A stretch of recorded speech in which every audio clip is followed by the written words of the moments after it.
রহমতুল্লাহি অবরাকাতু। আমি আব্দুল্লাহ আলসাদ, আপনারা দেখছেন আব্দুল্লাহ আলসাদ ব্লগস, আমার ব্লগ ইউটিউব চ্যানেল। প্রতিনিয়ত নতুন নতুন ব্লগ ভিডিও নিয়ে আমি হাজির হয়েছি আব্দুল্লাহ আলসাদ। আপনারা দেখছেন আব্দুল্লাহ আলসাদ ব্লগস, ঠিক আছে?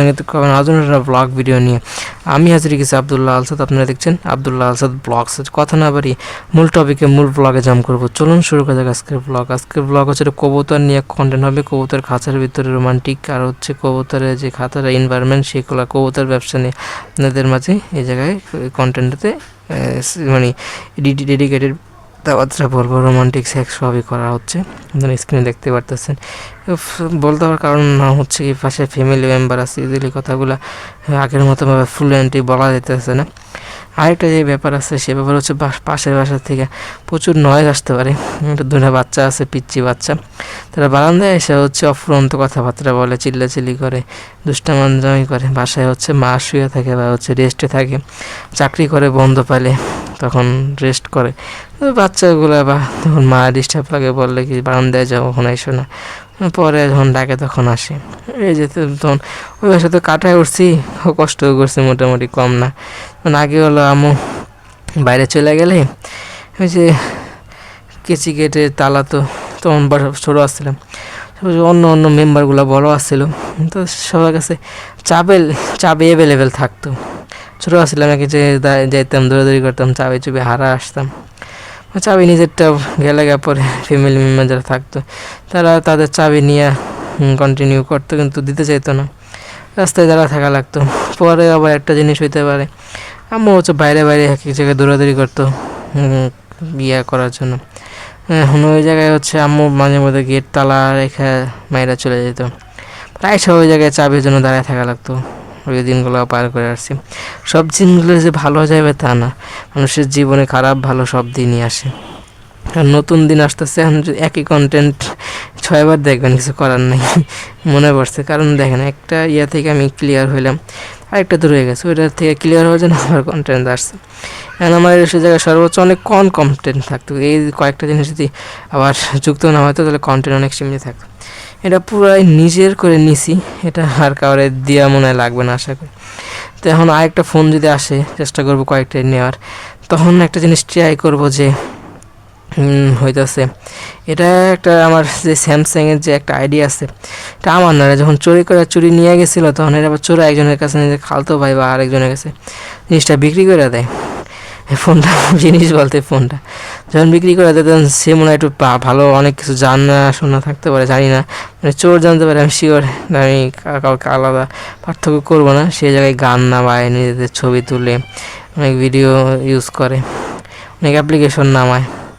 তারপর সে এই ফোনে নিজের স্যামসাং ক্রিয়েট করে, অথবা আগের ছিল সেটা লগ ইন করে, যে কোনো একটা জিনিস, তবে আমি জানি না, ঠিক আছে। পরে ওই স্যামসাংয়ের ওই জিমেলটা লগ আউট করার জন্য মেইলে একটা কোড যায়, সেটা দেওয়া লাগে, কিন্তু কোডটা কোনো সময় মেলে যাইতেছে না। আবার মেলের পাসওয়ার্ড চাইতেছে, পাসওয়ার্ডটা আমি চেঞ্জ করে নিজের করে নেই, কিন্তু তারপরও ওই সমস্যাটা সমাধান হতেছে না। ওটা বললো একদম ডেডিকেটেডভাবে রিক্রিয়েট বা রিফ্রেশ দিতে হবে, পুরো ফ্যাক্টরি ডাটা রিসেট আপনারা যেতেই বলে থাকেন, সেই লেভেলে একটা ফ্যাক্টরি রিসেট দিতে হবে, পরে যদি ঠিক হয় না, তাহলে ঠিক হবো না। আর দিগন্ত টিভিতে আমার একজন বড় সিনিয়র ভাই, যেটা হচ্ছে কলেজে ভর্তি, মানে দ্বিতীয়বারের মতো কলেজে মনে করেন ফেল করছে নাকি না, ও এক নিজের পার্সোনাল আগ্রহ কারণে এবং ফ্যামিলিতে পড়াশোনার না করানোর চাপে কলেজে ভর্তি হয়ে কলেজ লাইফ শেষ করে ভার্সিটি লাইফ যে অনার্স মাস্টার্স করে, সেটা মানে এটাই গ্রহণযোগ্যতা বেশি, কিন্তু সেই জায়গায় সাবজেক্ট চয়েস বা এভরিথিংয়ের ঝামেলা এড়ানোর জন্য এই জায়গায় ভর্তি হই, তার সাথে যোগাযোগ হয়। এই জায়গায় এসএসসির পরে, ইন্টার পরে, মেট্রিকের পরে ভর্তি হয়ে যায়, ইন্টারের পরে 1 বছর গ্যাপ দিয়ে হচ্ছে ভর্তি হইলাম। আপাতত কন্টিনিউ করতেছি না, এখন যাইতেছি না, ফোনও কেউ দিতেছে না, কেউ মানে একবার জানাইতে হচ্ছেন না। তখন আমার একটা ডিসিশন নেওয়া লাগবে, সামনে হচ্ছে ডিগ্রি যে দ্বিতীয়বারের মতো ভর্তি, সেটা অ্যাভেলেবেল করা লাগবে। আমি হচ্ছে মোহাম্মদপুর হচ্ছে অ্যাপ্লাই করছিলাম একটা কলেজে, যেটা সঙ্গীত কলেজ ছিল, আমি ধারণা রাখি না, সেজন্য হইতেছে এরকম একটা ঝামেলা হয়। আশেপাশে সেরকম সরকারি কলেজের নাই, তোরা মনে করে ট্রাই করছে, কিন্তু রেজাল্ট অনেক নগণ্য রেজাল্ট দিয়ে জায়গায় চান্স পাওয়াটা মুশকিল হয়ে যাবে। সেজন্য আপাতত আগ্রহ নিয়ে ভর্তি হওয়ার জন্য আপাতত ক্যান্সেল। এই জায়গায় পলিটেকনিক্যালের যোগাযোগ আছে, এই কয়েক মাসের মধ্যেই জিনিসটা আরও স্ট্রংলি হ্যান্ডেল করা লাগবে, কারণ আম্মু যখন বাসা চেঞ্জ করে অন্যদিকে চলে যাব, এক জায়গায় আমার শিফট হওয়া লাগবে।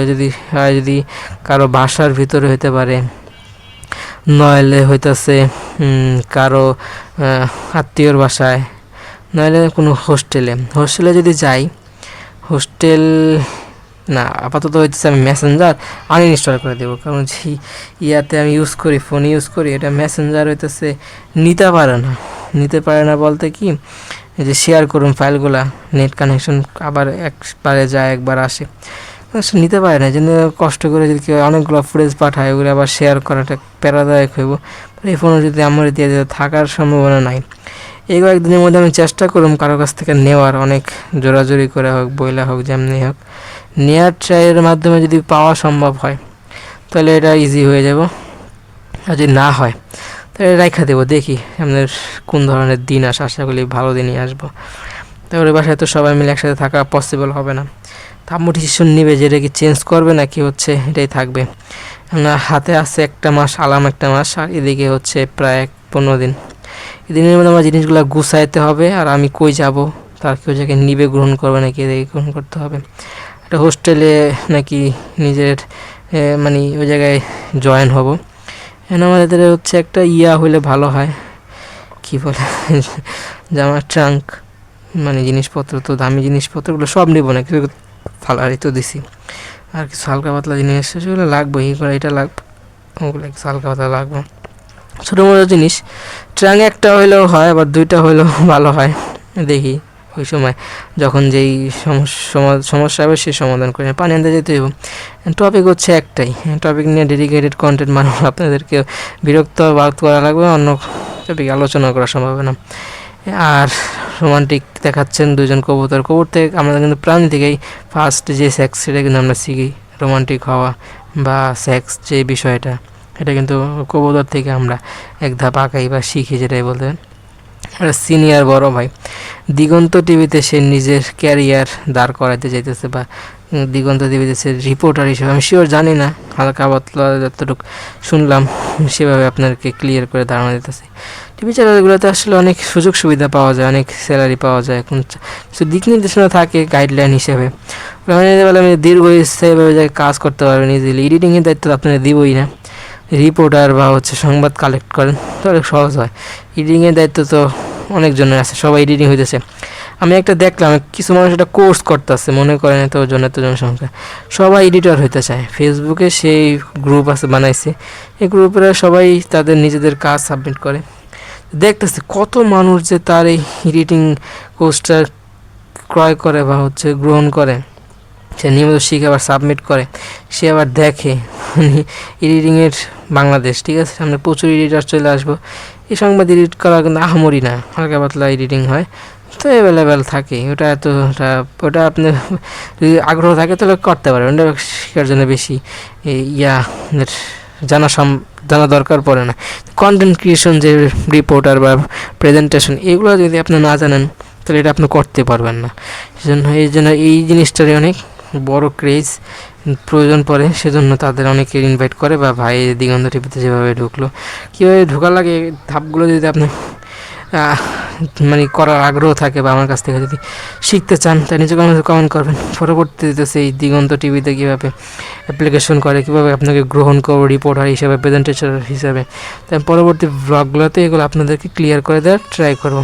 এটাই রোমান্টিকভাবে তাদেরভাবে আমরা অনেক কিছু, নিজেরাও কিন্তু কিস কম করি না, ফ্লাইং কিস বলেন যৌবন বয়সে, বা যখন সিঙ্গেল থাকি, বিয়ের সময় ক্লোজলি কিস, আর পার্সোনাল তো আমরা অনেক সময় প্রেম প্রীতি, তারপর ছেঁকা মেকা আত্মীয় স্বজনের মাধ্যমে এই রোমান্টিক হতে পারে।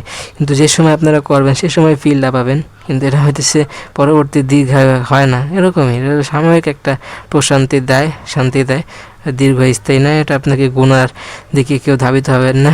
এই রোমান্টিকতা দেখে, কবুতরের রোমান্টিকতা, একটা প্রাণীর রোমান্টিকতা দেখে নিজের রোমান্টিক হয়ে খারাপ যেই মনোভাব, খারাপ যেই আমাদের এই ভালোবাসা, রোমান্টিক কিস, সেক্স যেটাই বলে থাকেন, সে যদি করেন অবৈধ সে সম্পর্ক, এটা পরবর্তী গুনার দিকে আপনাকে অনেক গুণা এই জায়গার থেকে নিয়ে আসবে। যাই হোক, এগুলো আপনারা কেউ মোটিভেট হিসেবে নেবেন না, আবার পরবর্তীতে যাতে ঝামেলা সৃষ্টি না হয় সেগুলো দেখে শুনে আপনারা নিজের এই লাইফটা বড় লাইফ এই কয়েকটা জিনিস যদি আপনারা মেনে চলতে পারেন তাহলে লাইফটা কিন্তু আসলে সুন্দর। ব্লগের শেষ পর্যন্ত যদি ব্লগটা ভালো লাগে লাইক করবেন, কমেন্ট করে আপনার মূল্যবান মতামত দেবেন, শেয়ার করে আপনাদের বন্ধুদের মাঝে ব্লগটা ছড়াই দেবেন। সাবস্ক্রাইব করেন নাই, সাবস্ক্রাইব এখানে প্রেস করে সাবস্ক্রাইব করবেন, পাশে আসা বেল আইকন প্রেস করে অল কমেন্টস মূল্যবান মতামত দেবেন, সাপোর্ট করবেন, দোয়া করবেন যদি ভুল হয়ে থাকে। সবাই ক্ষমা শুনতে মাস্ট ফোনের না আল্লাহ পাক হায়াত বাড়ায় দেয়। সেজন্য আমার আম্মুর জন্য সবাই দোয়া করবেন। বয়ে এমন মাইকটা যদি দীর্ঘদিন ইউজ করতে পারি সেজন্য দোয়া করবেন। আমার আম্মুর জন্য মাস্ট দোয়া করবেন। কবুতরের মতো জীবনযাপন করবেন। পশুর থেকে আমাদের শিখতে হবে নিজেদের ভালোবাসা সবার মাঝে ছড়ায় দেওয়ার। দিগন্তে টিভিতে যদি কাজ করতে চান আগ্রহ থাকে কমেন্ট করতে পারেন। ভাই প্রফেশনাল ঢুকছে। আসসালামু আলাইকুম রহমতুল্লাহি ওয়া বারাকাতুহু। দেখেন, থ্যাংক ইউ সো মাচ।